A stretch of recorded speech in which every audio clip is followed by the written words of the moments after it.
But I do want to stress that of the coaches that we had like unknowns, that, boxes unchecked, comparatively to other coaches that I ran through my coaching model that I wrote about, you can get all at allchgo.com.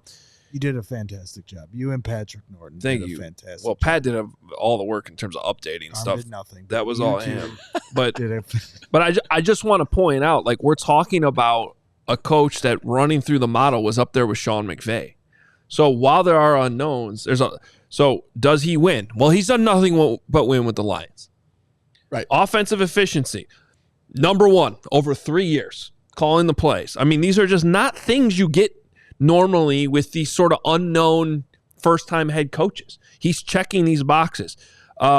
Experience standpoint, he's been in the league since 2012, so he has over a decade of experience. He has a very diverse list of offensive influences that I like. It's not just Matt Nagy coming in here having only coached under Andy Reid. He's been in a number of different places. He's adapted to his talent, just like he did with Jared Goff.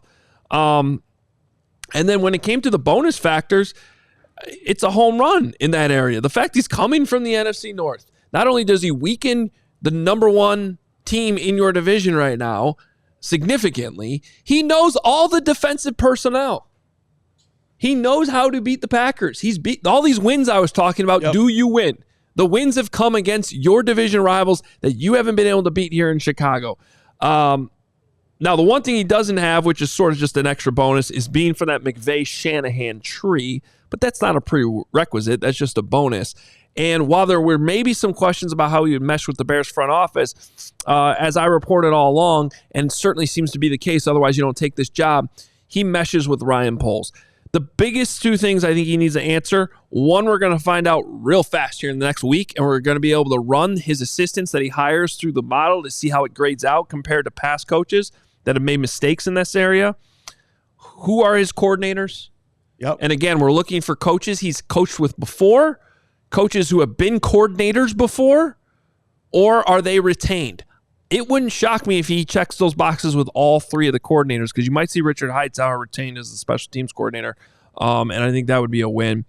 And then the other thing that we're really not, the more long-term answer that we're not going to have for a while, that he needs to answer as soon as he meets with the team for the first time in April, when they have they get to have an extra mini camp because you have a new head coach.